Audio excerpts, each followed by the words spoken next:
Hey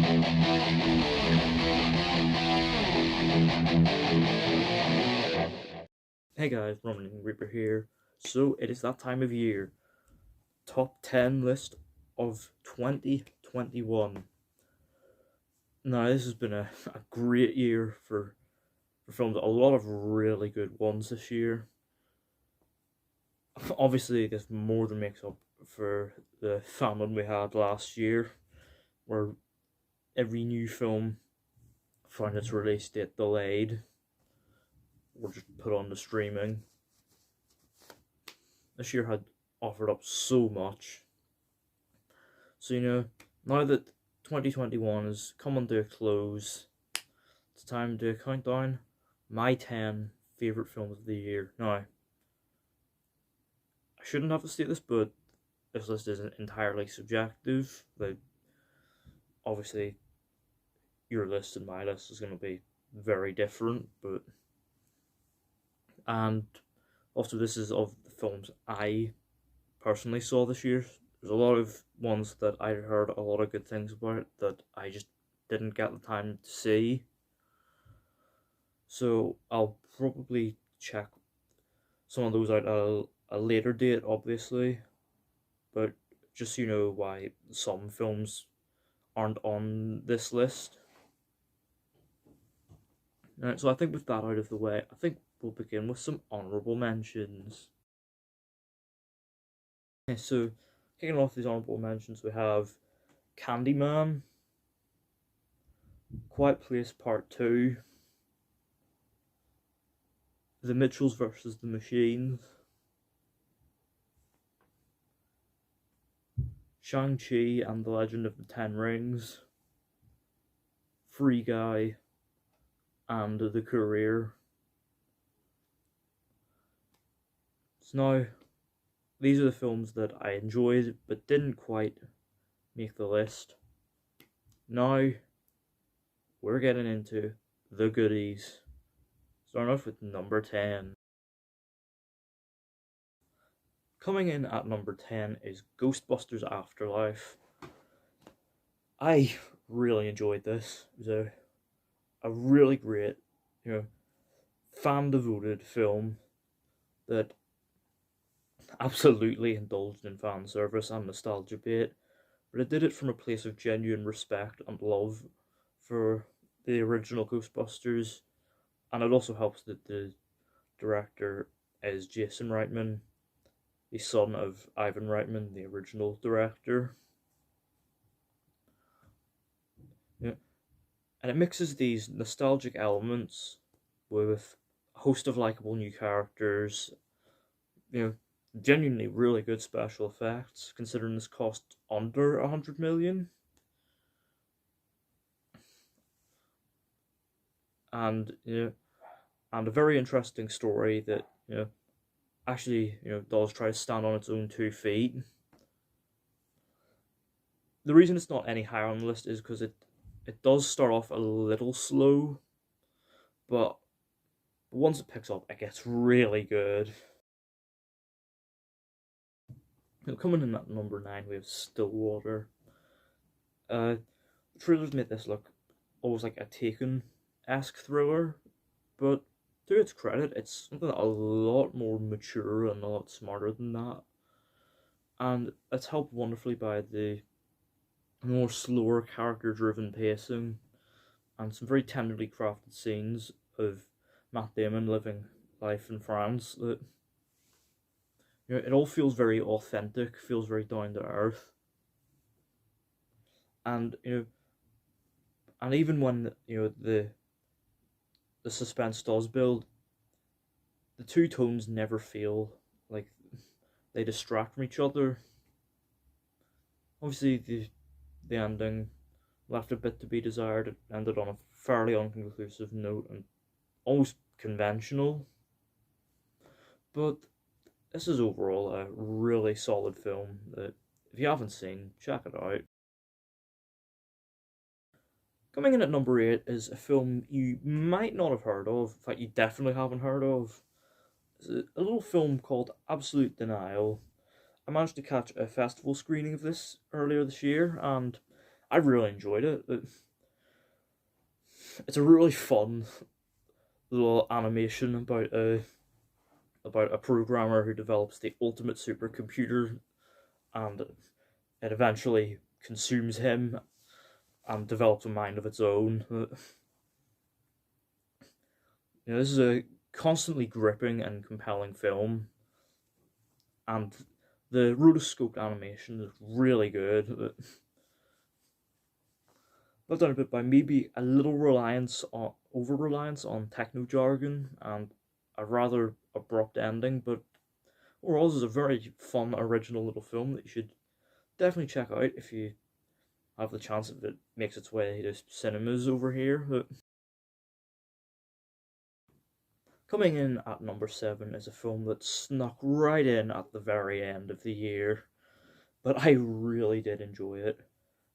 Adam McKay's Don't Look Up. This is such a fun satire that is genuinely really, really funny. And it feels entirely plausible as well, which makes it work so well. Obviously, the characters are kind of a little thin, but I think that might have been deliberate to make it feel more reminiscent of things that are happening right now. And to its credit, it works very well. Coming in at number 6 is a film that some people in the comments will probably whinge and moan, saying, "Oh, this is actually released in 2020." But it released on Netflix pretty much everywhere earlier this year, so yeah, it counts. Love and Monsters. Yeah, this film is brilliant, but a very original, always charming, super fun story about a survivor who travels 80 miles to find a lost love, along the way meeting a couple other survivors who teach him a thing or two, and all the way accompanied by a cute little dog called Boy. This is such a sweet and charming take on a post-apocalyptic story that they just and so very original as well. Like, I actually thought this was based on a book at first, but no, it's its own thing. And it's just further proof why we need to see more original non-franchise blockbusters like this, because genuinely this is probably one of the most charming films I've seen all year. Coming in at number 5 is probably one of the only comic book movies on this list, James Gunn's The Suicide Squad. Wow.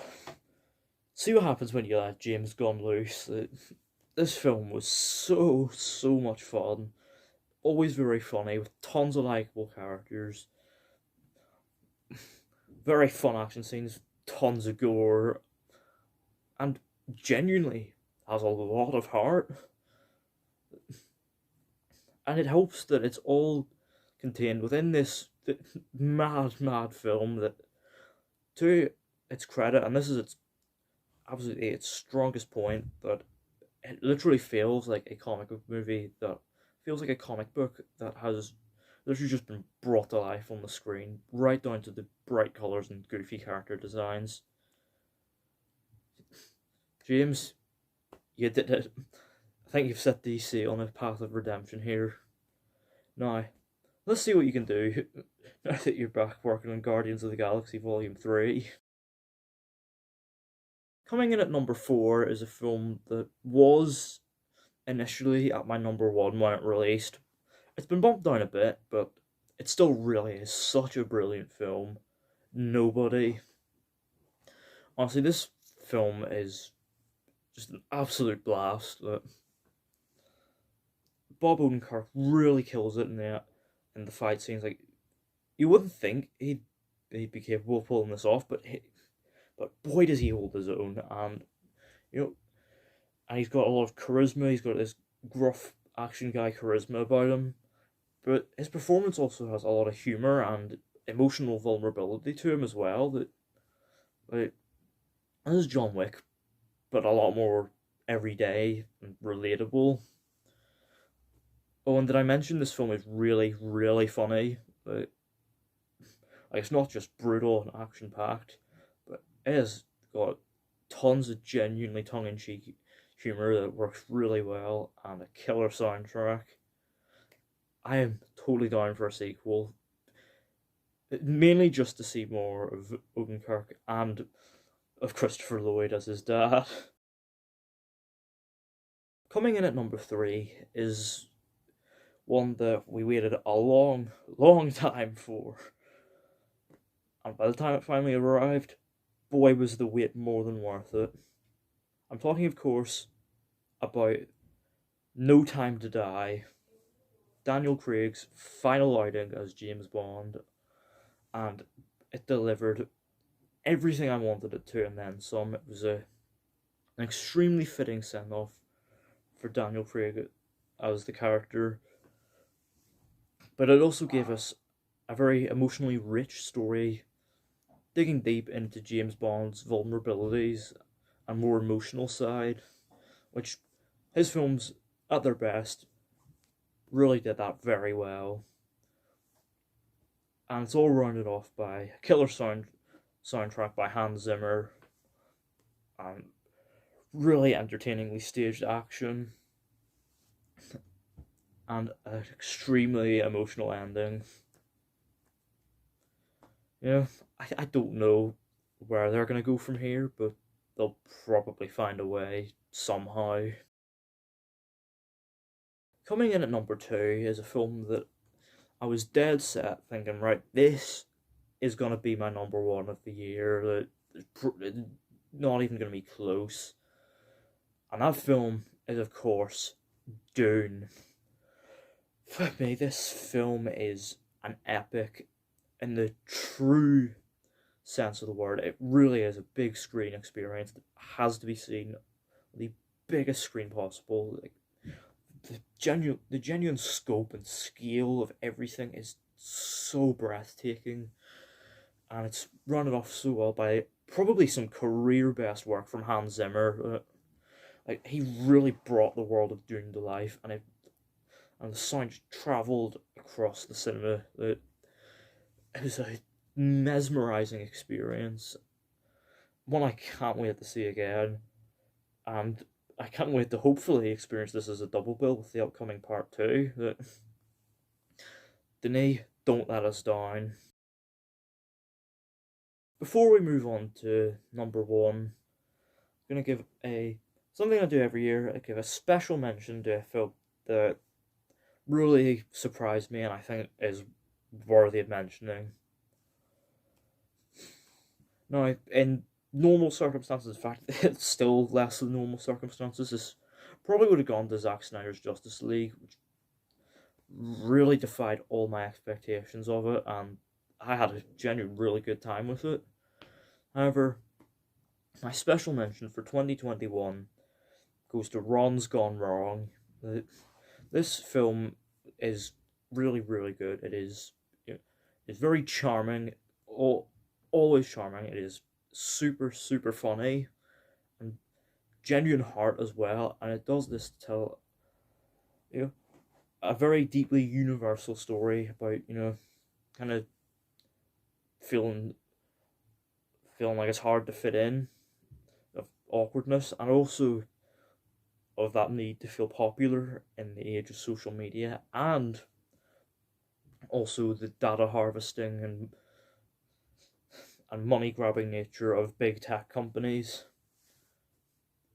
Not bad for an animated film that's aimed at children. I seriously highly recommend you give it a watch, because it really will put a big smile on your face. And now here we are, the moment you've been waiting for, my number 1 film of 2021. And now I know what you're thinking.